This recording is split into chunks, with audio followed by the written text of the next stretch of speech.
안녕하십니까, 박사호입니다. 7월 26일 일본 전역에서는 아르키메데스의 대전이란 영화가 일제히 개봉됐습니다. 조선이 소달구지를 몰던 시대 일본은 제로센 전투기에 세계 최대 전함까지 건조해 미국과 무모해 보이는 전쟁을 했습니다. 이 영화는 국가 대계란 과연 무엇인지, 그리고 국력의 차이를 어떻게 감안해 국제 관계를 설정해야 하는지를 고민하고 있습니다. 역사의 가장은 부질없지만 당시 무모했던 전쟁 계획 위반을 치밀하고 기발하게 복귀하고 있습니다. 제2차 세계대전 당시 세계 최대 전함 야마토 건조를 막았어야 했다는 아주 특이한 주제입니다. 레이와 원년인 올해 쇼와 시대의 비극을 반추해보는 의미가 있습니다.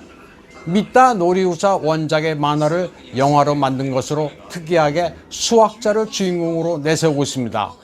시대 배경은 1933년 만주국을 수립한 다음해로 구미 열강과 대립이 격화되던 시기입니다.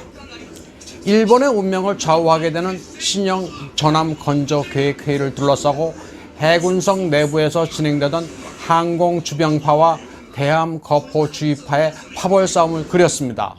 건조 반대파로 등장하는 연합함대 사령관 야마모토 이소로쿠가 그의 주장을 관찰하기 위해 가이타다시라는 가상의 천재 수학자를 설득해 논쟁에 참여하게 한다는 스토리입니다.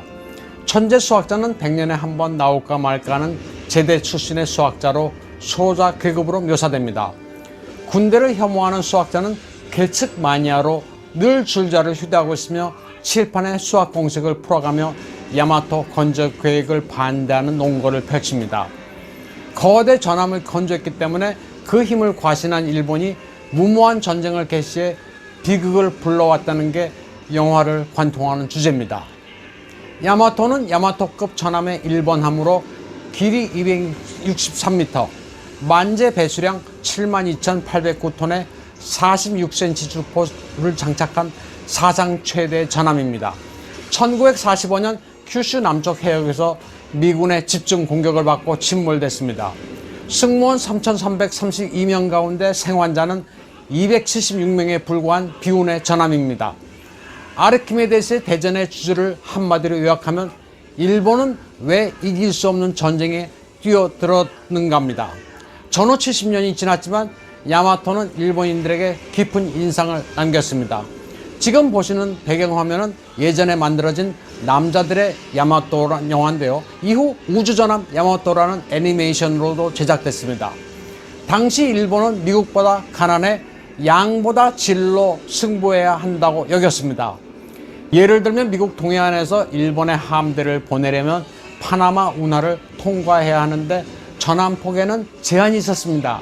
그래서 미국보다 더 크고 화력이 우세한 전함을 만들자는 생각이 있었습니다. 또 일로 전쟁처럼 멀리서 쳐들어오는 미 해군을 사이판 같은 섬을 불침 항모 삼아 일본 근해에서 기다리고 있다가 격파하면 된다는 개념도 한몫을 했습니다. 당시 일본 해군에는 그랜드 디자인이 없었다는 반성도 있습니다. 연료가 부족했고 수송선도 부족해 진주만 공격 때도 구축함으로 연료 드럼통을 수송했습니다. 미국의 아이오와급과 비교했을 때 배수량은 야마토가 1만 톤이 많지만 중유 탑재량은 훨씬 적어 항속거리가 짧았습니다. 전함 야마토는 이집트의 피라미드, 중국의 만리장성 같은 기념비적인 존재로 물량에서는 졌지만 기술에서는 앞서고 있었다는 일본 특유의 멸망의 미학을 담고 있습니다. 메이지 시대에는 세계를 넓게 보고 열심히 공부한 인재가 많았는데 왜 쇼와 시대에는 무모한 전쟁을 해서 선대 업적을 계승하지 못했는지 레이와 시대의 역사의 교훈으로 삼자는 메시지가 이 영화에 담겨 있습니다. 박상우의 문명계와 오늘은 여기까지 하겠습니다.